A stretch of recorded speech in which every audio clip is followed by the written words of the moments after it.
Hi hello नमस्कार. स्वागत आहे तुमचं नाशिककर कोमल या मराठमोळ्या यूट्यूब चॅनलवर.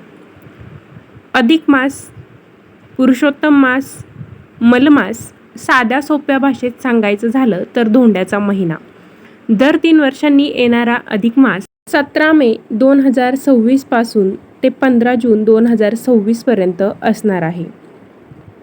या महिन्याला भगवान विष्णूंचा आवडता महिना म्हणतात. तर मंडळी, अशा या धार्मिक दृष्टीने महत्त्वाचा असलेल्या अधिक महिन्याचे महत्त्व नक्की काय आहे? अधिक महिना दर 3 वर्षांनीच का येतो? असा प्रश्न तुमच्याही मनात तयार झाला असणारच ना? तर याच प्रश्नाचं उत्तर मी तुम्हाला आजच्या व्हिडिओमध्ये सांगणार आहे. अधिक महिन्याचे महत्त्व आपण आजच्या व्हिडिओमध्ये जाणून घेणार आहोत. व्हिडिओला सुरुवात करण्यापूर्वी कमेंटमध्ये ओम नमो भगवते वासुदेवाय असं नक्की लिहा. चला तर मग आजच्या व्हिडिओला सुरुवात करते. अधिक महिन्यात मांगलिक निषिद्ध आहे. या महिन्यात कोणतेही शुभकार्य होत नाही, परंतु पूजा आणि भक्तीच्या दृष्टिकोनातून अधिक महिन्याला खूप पवित्र मानलं जातं. अधिक महिन्यालाच मलमास, पुरुषोत्तम महिना असं म्हणतात. असं मानलं जातं की अधिक महिन्यामध्ये भगवान विष्णूंची जो कोणी पूजा करतो त्याला जिवंत असताना कधीही पैशाची कमतरता भासत नाही आणि मृत्यूनंतर देखील त्याला स्वर्गात स्थान मिळते. तर चला जाणून घेऊया अधिक मासाचे महत्त्व नक्की काय आहे.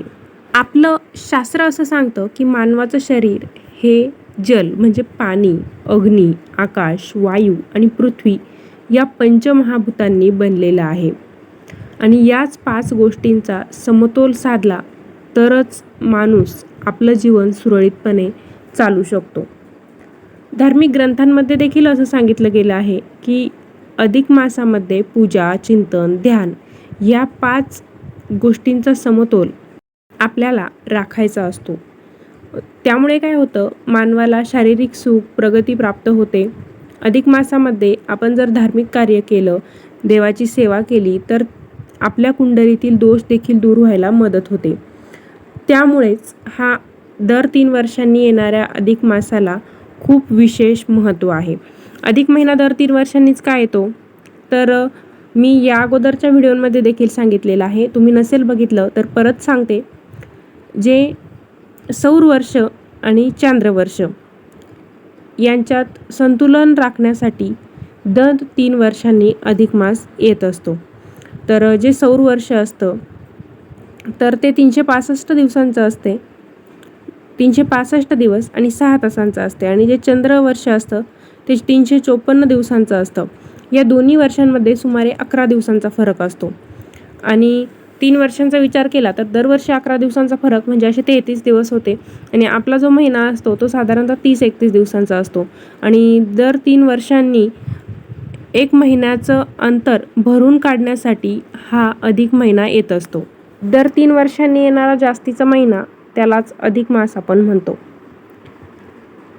अधिक मासामध्ये भगवान विष्णूंची पूजा करणं, मंत्रजप करणं, यज्ञ, हवन, भागवत पुराण, श्री विष्णू पुराण, गीता पठण, भगवान नरसिंहाची कथा या गोष्टी आपण केल्याने 33 कोटी देवता प्रसन्न होतात.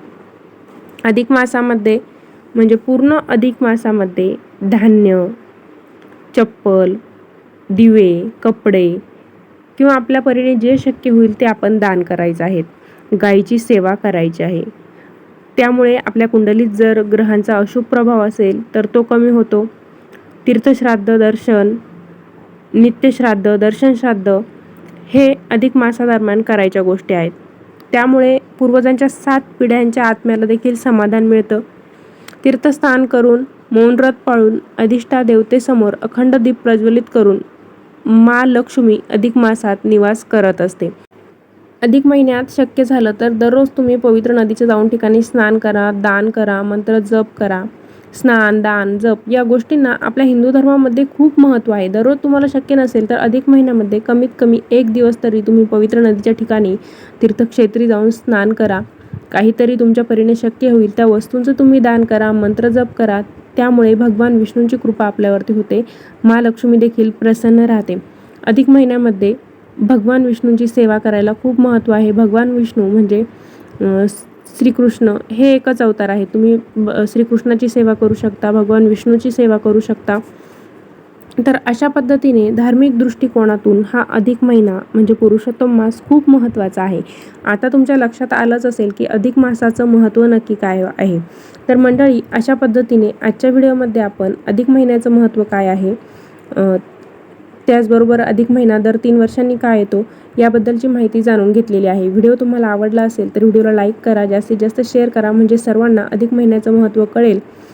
त्याचबरोबर चॅनलला अजून सबस्क्राईब केलं नसेल किंवा तुम्ही माझा व्हिडिओ पहिल्यांदा बघत असाल तर धार्मिक, आध्यात्मिक तसेच सणावारांचे व्हिडिओ बघण्यासाठी आजच आपल्या नाशिककर कोमल या मराठमोळ्या यूट्यूब चॅनलला सबस्क्राईब करायला विसरू नका.